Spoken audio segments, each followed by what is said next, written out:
शेगाव हे नाव ऐकताच आपल्यासमोर दोन गोष्टी येतात, एक म्हणजे गजानन महाराजांचं मंदिर आणि दुसरं म्हणजे आनंदसागर. आता आनंदसागर ओपन आहे की नाही असे तुमच्या मनामध्ये बरेचसे प्रश्न पडलेले असतील. त्या प्रश्नांची उत्तरे तुम्हाला ह्या व्हिडिओमध्ये भेटतील, तर तुम्ही व्हिडिओ शेवटपर्यंत नक्की बघा. सो आम्ही 5 वाजता शेगावमध्ये पोहोचल्यानंतर आम्ही आमची गाडी पार्किंगला लावली.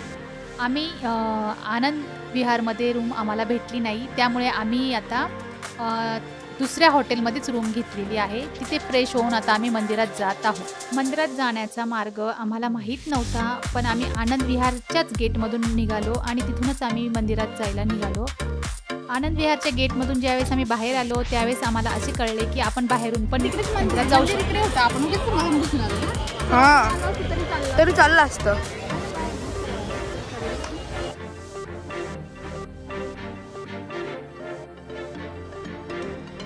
हे आहे मंदिराचं मेन गेट.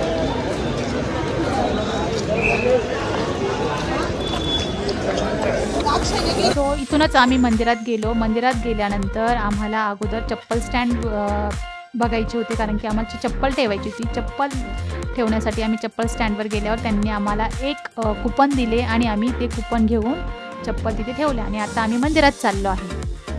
वरती चढल्यानंतर समोरच आम्हाला मंदिराचा एक रस्ता बघायला मिळाला आणि अजून एक रस्ता होता की तिथून आहे ना जे वयस्कर लोक आहेत ते वयस्कर लोक जाऊ शकतात. तर माझ्या सासूबाई ह्या त्या रस्त्याने गेल्यावरती आणि आम्ही लाईनमध्ये गेलो. खूप गर्दी होती. आम्हाला कमीत कमी 2-2.5 तास दर्शनाला लागले आणि त्यानंतर दर्शन घेऊन आम्ही बाहेर आलो. मंदिरात कॅमेरा अलाउड नसल्यामुळे आम्हाला तुम्हाला मेन दर्शन घडवता नाही आले.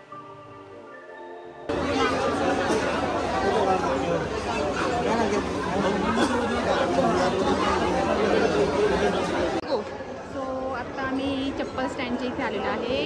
आम्हाला दर्शनाला खूप वेळ लागला, कारण की गर्दी खूप होती आणि खूप मोठी रांग होती, त्यामुळे मधलं दर्शन काय आम्ही आता आम्ही बाहेर जाणार आहोत. मंदिराच्या पूर्ण परिसराचा व्हिडिओ मी तुम्हाला दाखवणार आहे. त्याचबरोबर मी याची सर्व इन्फॉर्मेशन ह्या व्हिडिओमध्ये देणार आहे.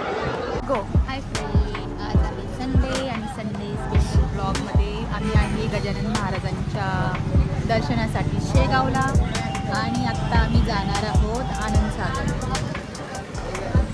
शेगावचे आनंदसागर हे 4 ते 5 वर्षापूर्वी बंद झालेले होते. 2018 मध्ये त्याचा प्रकल्प हा बंद करण्यात आला होता, पण आता हे आनंदसागर सुरू झालेले आहे आणि आनंदसागर सुरू झाल्यानंतर त्यांनी इथेही पार्किंगला जागा दिलेली आहे. समोर तुम्हाला भुयारी मार्ग दिसत आहे. इथून आपण आता आतमध्ये एंट्री करणार आहोत. आनंदसागरमध्ये जाण्यासाठी त्यांनी सकाळी 6 ते 4 पर्यंतचा टायमिंग ठेवलेला आहे. 4 नंतर इथे प्रवेश देण्यास सक्त मनाई आहे. प्रवेश बंदच होतो आणि आता इथे कुठल्याही प्रकारचे तिकीट नाही. आपला जो प्रवेश आहे तो फ्री प्रवेश आहे, म्हणजे आपण आनंदसागर फ्रीमध्ये बघू शकतो. आनंदसागरमध्ये जाण्यासाठी हीच कमान दिलेली आहे. ज्यावेळेस सुरुवातीला आनंदसागर खूप छान होते, म्हणजे इथे खूप पर्यटक यायचे, त्यावेळेसची जी कमान आहे ती दुसरी आहे. मी तीही तुम्हाला दाखवणार आहे व्हिडिओमध्ये, पण आता ह्याच कमानीमधून आपण आता एंट्री करत आहोत. आनंदसागरमध्ये जाण्यासाठी आपल्याला सुरुवातीचा जो पॉईंट आहे तो आध्यात्मिक केंद्राचा आहे. तिथे जाण्यासाठी त्यांनी इथूनच आपल्याला पायवाट दिलेली आहे. समोर पिण्याचे पाणीही आहे. जर कुणाला वाटले तर ते पाणीही पिऊ शकतात. परंतु हा जो परिसर आहे हा परिसर खूप स्वच्छ आणि खूप सुंदर आहे. इथे त्यांनी आध्यात्मिक केंद्राचा हा मेन गेट दिलेला आहे. आता आपण इथून एंट्री करणार आहोत. आतमध्ये तुम्हाला संत आणि थोर पुरुषांची खूप छान कलाकृती आणि इन्फॉर्मेशन दिलेली आहे.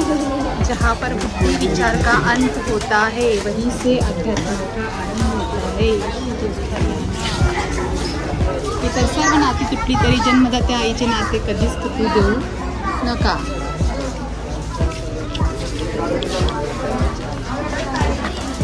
सभी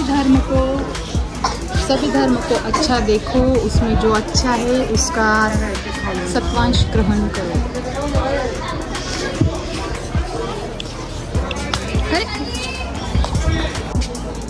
मुझे भले ही नरक मिलने दो मगर जगत तक का कल्याण हो. संत बनावो आम्ही म्हणतो. संत दादाजी धुनीवाले मध्य प्रदेश। प्रसन्नता सम स्वास्थ्य नहीं, अनासक्ति सम मस्ती नहीं।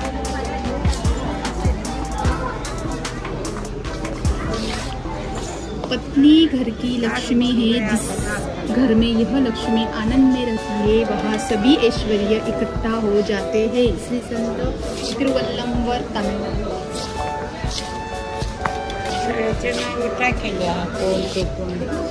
बहु भगत भूषण स्वदेशी संतोष सिंगार, ओढ़ी चंचुनर ट्रेन की गिरधरजी भरता। श्री संत मीराबाई। भूखे को अन्न, प्यास को दो पानी, इससे बढ़कर पूज्य नहीं बात मैंने जानी। श्री संत जनार्दन।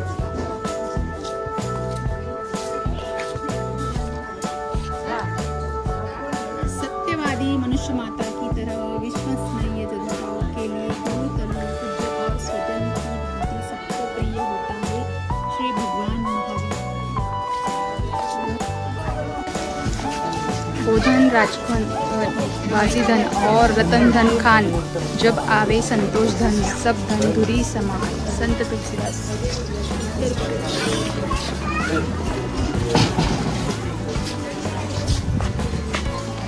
हमें शिक्षा में, चरित्र विज्ञानों में, मानवता राजकारण में, बुद्धिमत्ता, संगठन, परिश्रम, व्यवसाय में, सचोटी, आनंद में, विवेक तथा उपासना में त्याग चाहिए। श्री स्वामी रामतीर्थ पंत। हे जे आहे गजानन महाराज संस्थानचे आध्यात्मिक केंद्र आहे। सुरुवातीला आम्ही ज्यावेळेस आलो होतो त्यावेळेस इथूनच एंट्री होती आणि मग आम्ही आतमध्ये इकडून गेलो होतो, पण आता त्यांनी बॅक साईडने एंट्री केलेली आहे, ती मी तुम्हाला दाखवलेलीच आहे। सो ही आहे गजानन महाराजांची एक सुंदरशी मूर्ती, जी बघूनच आपल्याला सगळ्यांना प्रसन्न वाटते आणि खूप स्वच्छ आणि खूप सुंदर परिसर आहे हा। आत्ता आम्ही बाहेर आलेलो आहे।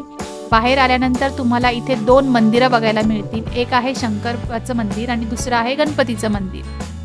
सो आता आम्ही मंदिरात पण जाणार आहोत, पण तिथे व्हिडिओ काढून किंवा फोटोशूट करून देतात की नाही मला अजून माहीत नाही आहे। त्या अगोदर तुम्ही ही गिलेरी बघू शकता, किती छान उडत आहे, खेळत आहे ती तिथे ती। इथे समोर तुम्हाला पटरी बघायला मिळेल। इथे टॉय ट्रेन चालायची, त्या ट्रेनने आपल्याला पूर्ण आनंद सागर हा फिरवायची अगोदर। सो आता परत सुरू होईलच। पण इकडे करायचं, इथे फुटपाथ आहे म्हणून विचारलं। इकडून जाण्याचा रस्ता होता फक्त। ओ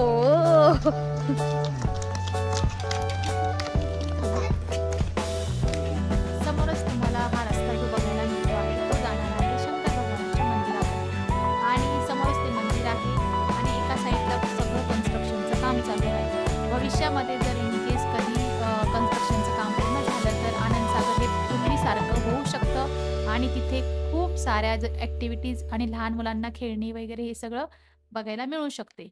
हे बघा कन्स्ट्रक्शनचं पण इथे काम चालू आहेच, तुम्ही बघू शकता।